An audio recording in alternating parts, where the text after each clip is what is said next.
I believe that the reason I'm successful in life, forget about my business accomplishments, the way I deem my success in my life is I lack anxiety compared to the majority of humans on earth.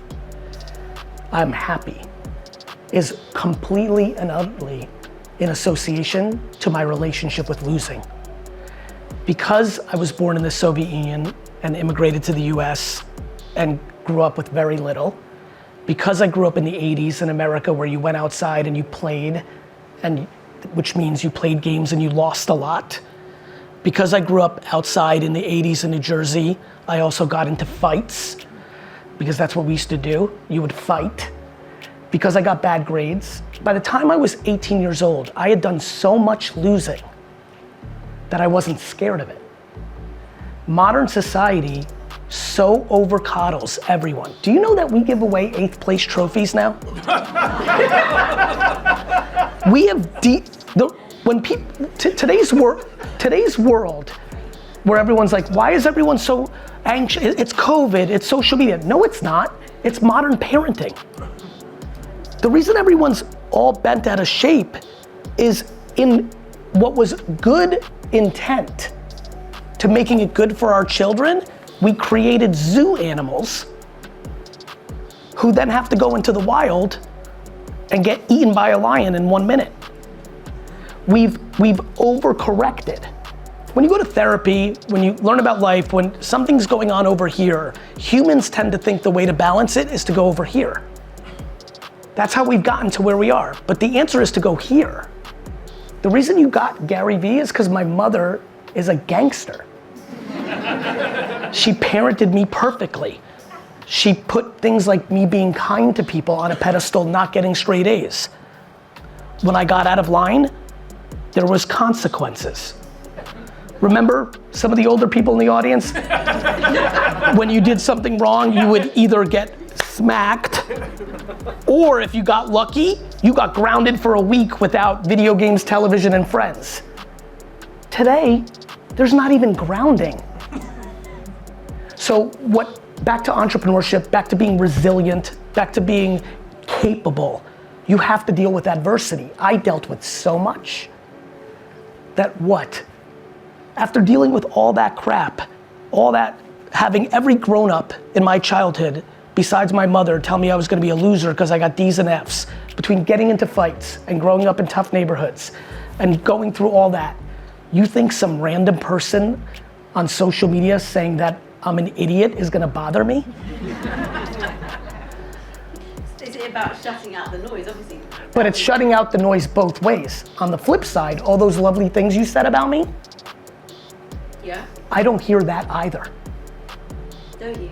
I sure don't. The reason that I'm capable of dealing with negativity is because I don't overvalue positivity either. Yeah. If you get high on the accolades and the cheering, you become vulnerable to the booing. So I'm aware that I'm good at business, so are lots of other people, and everyone I'm looking at and everyone that's listening is also good and great at other things too. So I'm appreciative, I'm humbled. It feels remarkable to be living the life I'm living, but I do not think I am better than. So do you think that's the downfall of lots of successful people? Yes. Money and fame and success don't change people, they expose them. And many people get to money, fame, and success fueled by insecurity. A smaller group, the fortunate ones, get there through gratitude. And that is how the game is played. Public CEOs need to stop worrying about just their pockets. If you really are educated about public companies and you're really into this, I can almost predict what most companies are gonna do based on my intuition of how much longer that CEO plans on being in their role. If I believe a CEO is looking to retire in 2 years, I know the next 2 years, the stock price is gonna go way up because they're gonna cut costs at all costs because they have 2 years to get it up as high as they can, and then they have another 6 months that they have to wait, and then they're gonna sell all their shares to buy their boat and their island and their jet and their life.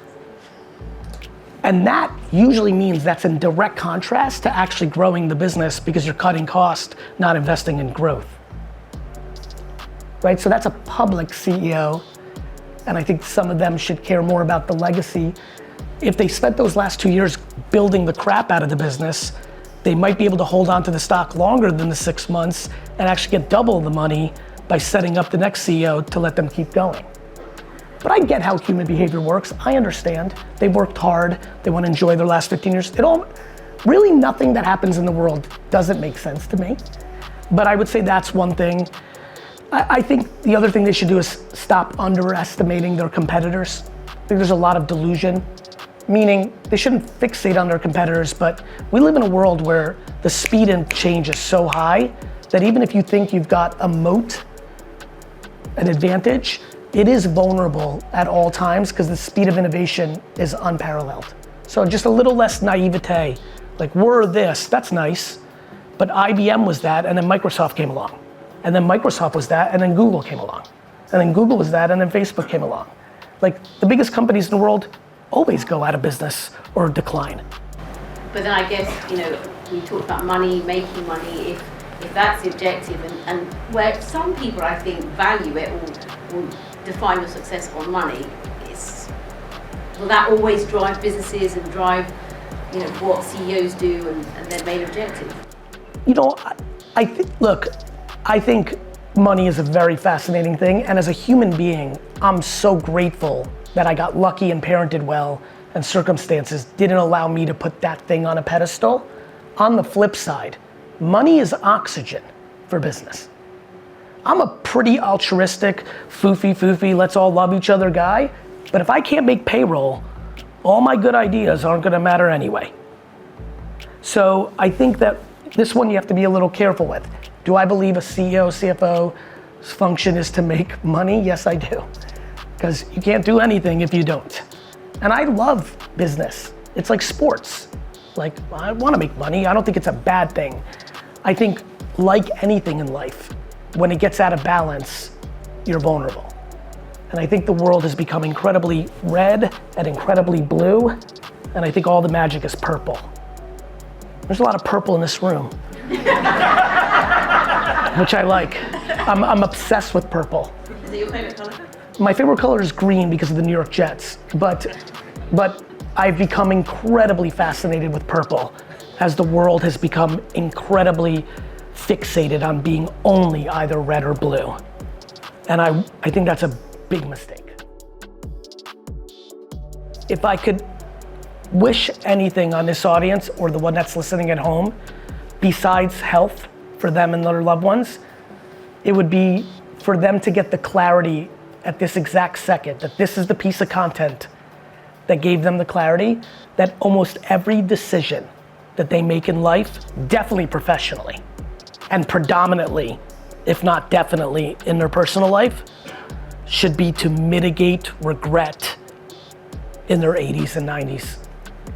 I think way too many people in this room have compromised being happy or going after a goal to check the box on paying a mortgage or being practical.